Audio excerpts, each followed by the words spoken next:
Hello! Hello everyone! We are back with finally after, hindi ko na malalam kung ilang buwan na pinakahuli naming entry dito. Kasi nabusy naman si Madam tsaka si Sir sa mga camping shenanigans namin. So yeah, we are back with another video, and on this vlog, we are gonna share with you what happened with Inday after her surgery, how she's doing so far, anong mga update kay Indaylicious, anong meron, yan.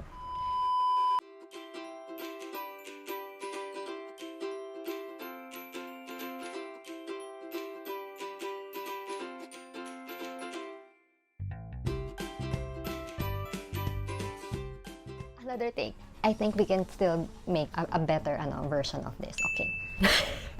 Si Inday nagalit, nagising bigla. Anyway, this is Inday.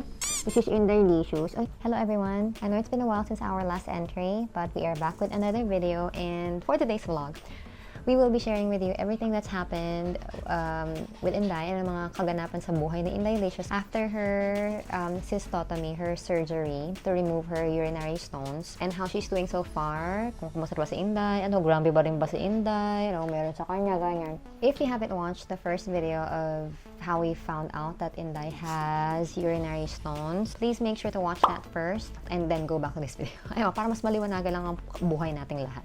You know, may humiga na si Inday. So, okay, so nagbalikan na. Ito na tayo. So, tuloy natin kwentuhan.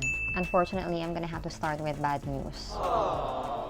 After her surgery, after less than 3 months, meron na naman siyang urinary stones. We were very frustrated, stressed, worried, sad, all the emotions. You can imagine. Kasi she just underwent surgery. Pero after less than, again, 3 months, ito na naman tayo. We're like back to square one. We were advised though na usually dogs who develop urinary stones have high chances of getting them again in the future, even after surgery and all that. We just didn't expect for it to be this quick.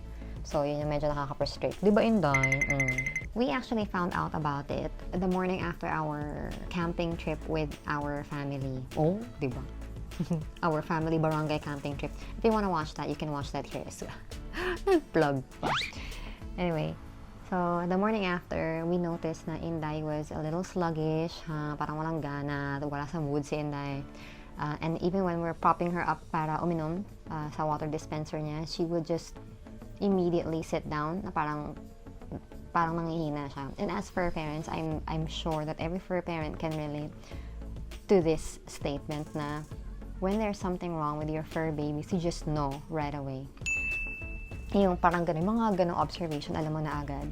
When it was time for their first meal of the day, everyone else ate. Yung sa apat na mga Janakis, ay tatlong mga Janakis ko, they ate their food except for Inday. In the 4 years that she's been with us, ever since we adopted her last 2018, Inday has never said no to food. So, you have to understand this. She always says yes. Yes to all. Treats, yes. Dog food, yes. Treats again, yes. Ganon si Inday. So parang even if we've mostly been giving them puro dog food and treats occasionally, Inday has never said no. So when this happened, na wala siyang gana kumain yung time na yun, it got us very worried kasi we know na Inday is just not like that. So coming all the way from the mountains of Tanay, Rizal, we rushed and headed straight for the vet sa animal house. Binondo this time kasi Doc Karen was reassigned to the Binondo branch, so hindi na siya dun sa malapit sa amin na New Manila. So when we got there, of course, Doc Karen made sure she did all the necessary tests to cover everything, especially when we mentioned na we were just on a camping trip, and we go on lots of camping trips with our fur baby, so it was just logical for her to do the blood parasite test as well, even if they've been on NexGard din naman. But yeah, of course, just to cover all the bases. And you know, thank God she didn't have it. Grumpy.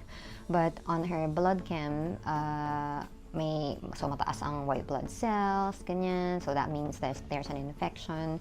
And when Doc Karen also did in X-ray din sa Inday, that's when she saw na there's another stone that formed. I'll insert the picture of the x-ray here, and it's only a size of a grain of rice. Parang ganun lang siya kalaki. Yeah, it was only one. Singular lang. Loner lang siya doon, yung stone na yun. Isa lang siya, lutang-lutang lang siya. And actually, after a day or two, we also noticed na Inday also has colds. So, yeah.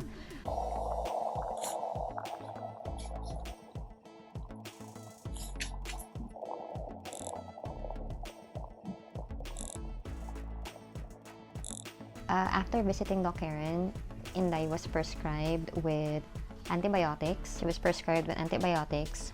Shining! She was also given itong Mondex.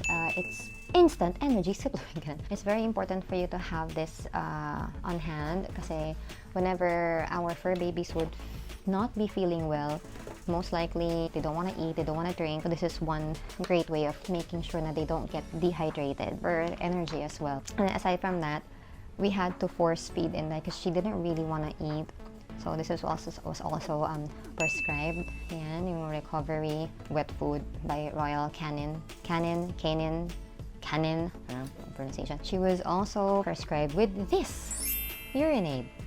Urinary is a urinary supplement. It improves yung urinary tract health ng dogs. We bought this for 4,500 from Animal House. This is 60 tablets. The prescription was two tablets a day. So this technically this is good for 1 month. Imagine 4 or 5 for 1 month. Ang mahal niya. Luckily, we were able to source this elsewhere, actually in Lazada. I'm gonna share with you the link of where we got this from. They are only selling it for 2,500. They were selling it at a cheaper price. So I was actually almost half the price. So I was a little hesitant in purchasing actually. Kasi why is this person able to sell this for this kind of price? As in, pero yun, I did see reviews from other fur parents as well. So bumili lang ako ng isang box and I compared it to the one that I bought from Animal House, and it was exactly the same. The label, the box, the writings, and then the actual tablet.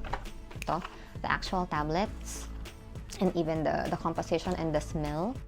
Kasi, syempre, we need to make sure. So, inamoy-amoy ko din yan. At least, you know, medyo mas, although mahal pa rin naman siya, 2,500 a month, but at least we were able to cut back on our costs just a little.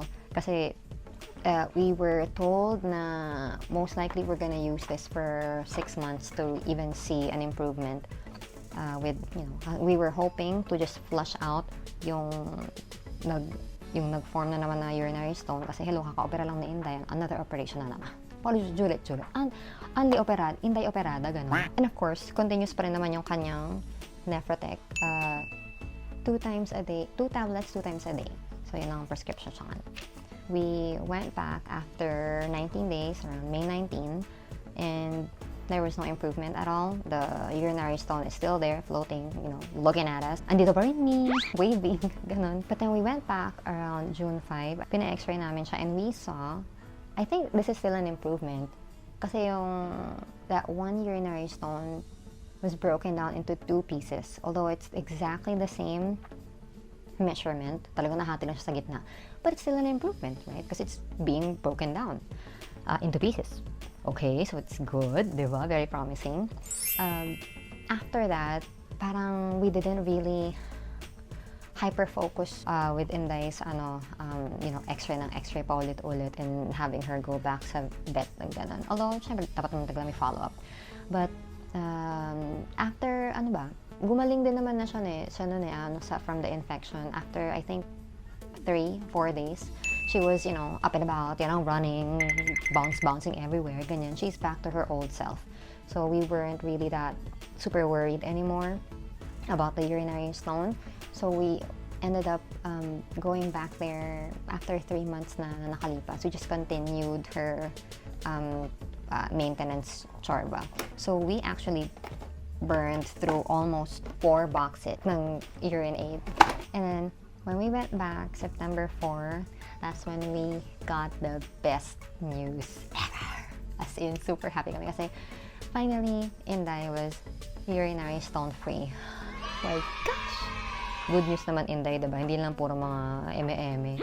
dami eksena to na Inday. Inday really is, you know, she's the gift that keeps on giving. And dami sakit ni Inday. Actually, hindi lang to ang problema niya. Meron pang iba. I-chismis pa natin sa'yo later. Bottom line, the urinary stone was flushed out. She doesn't have it anymore. So yan, it's really, you know, sobrang relieved kami when we found out. So syempre, tuloy pa rin naman ang mga eksena niya sa buhay. Doc Karen said na she no longer needs to take this. So we stopped giving her urine aid na. Although meron pa mga tira-tira dito, we just kept it, you know, in case we need it. Ang tuloy pa rin sa kanya is yung ear nephrotech niya. Pero now, it's just 1 tablet 2 times a day. 1 in the morning, 1 at night, instead na 4 tablets a day. And her constant, of course, that's not gonna change ever. Her dog food would always just be urinary SO. So, yon. So, ayun na nga lahat ng chismis kay Inday. As one fur parent to another, we would feel a lot better if we are able to share this with other fur parents who might be going through the same situation. So yeah, this is absolutely not sponsored. I hope it was. Pero yeah, we are a firm believer of this product.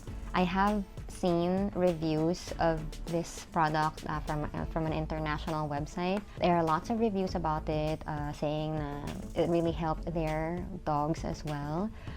Who have different kinds of kidney problems. And I feel like the more people that we reach, that we get to share this information with, at least, you know, hopefully you would eventually have the same good news as we had with Inday. And just remember though na this kind of process, it would take a while. We were even told na 6 months pa bago kayo makakita ng result. May, June, July, August, September. So 4 months. Pero actually the last time that we had her checked was June. So maybe if we even went back a month earlier, you know, who knows if we would have gotten the news by then. But anyway, who knows? What's important is she's okay now. To anyone else who have fur babies who have the same condition, and if you have any other comments or helpful tips or what medication worked for your fur babies, feel free to comment on the comment box so that we can help each other, you know, spread the information, spread the love.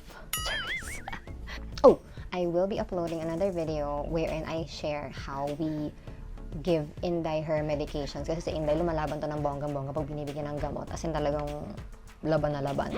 Ay, grabe. kahit yung mga nag-a-assist sa mga vet to give her medication, yung tablet, talagang they remember her. Dapat ang pangalan ni Inday Zina the Warrior Princess. Inabutan ba ng generation yun? So again, thank you for watching and see you on our next video. Bye!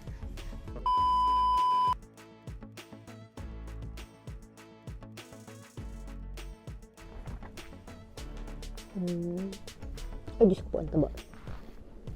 Inday, you're so fat. You're so cute. Kagigil ko. Kagigil sa taba, chico. Oh, so sungit. Ayaw pahawak ng paa. Oh, ayaw. Sungit.